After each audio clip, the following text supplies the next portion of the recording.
Hello everyone, आज हम देखेंगे हिंदी का इम्पोर्टेंट चैप्टर समास। समास का अर्थ होता है, समास शब्द सम और अस से मिलकर बना है, जिसका अर्थ है अच्छी तरह से मिलाना या संक्षेप करना। समास की परिभाषा है दो या दो से अधिक शब्दों से मिलकर बने हुए एक नवीन एवं सार्थक शब्द को समास कहते हैं। सार्थक शब्द को कहते हैं जिसका कोई अर्थ हो, उसे सार्थक शब्द कहते हैं।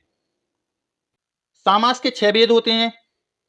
सबसे पहला है हमारा अव्ययी समास, दूसरा है तत्पुरुष समास, तीसरा है कर्मधारय समास, चौथा है द्विगु समास, पांचवा है द्वंद्व समास और छठवां है बहुव्रीहि समास। सबसे पहले हम देखेंगे अव्ययीभाव समास।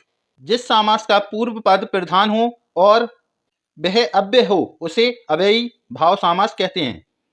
इसमें पहला पद उपसर्ग होता है, जैसे आ, अनु, प्रति, हर, भर, नी, निर, यथा, यावत आदि उपसर्ग शब्द का बोध होता है। यानी कि इस समास में यह शब्द सबसे पहले आते हैं। ठीक है, तो इसके एग्जाम्पल देख लेते हैं हम। सबसे पहला है हमारा यथाशक्ति। देखिए यथा आ गया, दूसरा है हमारा प्रतिदिन, प्रति आ गया, तो ये इसके एग्जाम्पल हैं। नेक्स्ट है हमारा तत्पुरुष समास।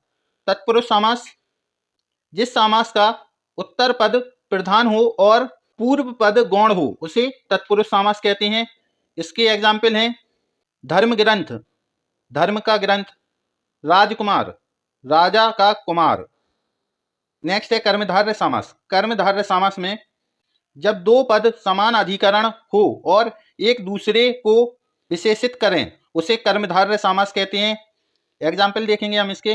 पीतांबर, पीला है जो अंबर, इसमें है जो भी आ सकता है।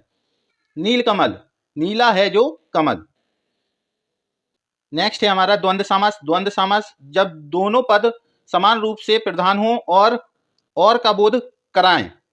इसके एग्जाम्पल हैं राम और लक्ष्मण, माता पिता, माता और पिता। इस समास में योजक चिन्ह का बोध होता है। नेक्स्ट है हमारा बहुव्रीहि समास। बहुव्रीहि समास में जब दोनों पद अप्रधान हो और समास का अर्थ किसी तीसरे पद की ओर संकेत करता हो तो उसे बहुव्रीहि समास कहते हैं। इसके एग्जाम्पल हैं चक्रपाणि, जिसके हाथ में चक्र है, कृष्ण जी। नेक्स्ट है दशानंद, जिसके 10 मुख हैं, रावण।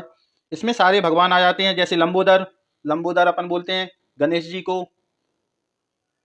नेक्स्ट है हमारा द्विगु समास। द्विगु समास में पहला पद संख्यावाचक होता है और यह समूह का बोध कराता है। इसके एग्जाम्पल हैं पंचवटी, 5 वृक्षों वाला वन, सप्तऋषि, 7 ऋषियों का समूह। इसमें और भी एग्जाम्पल आ जाएंगे, चौराहा, त्रिभुज।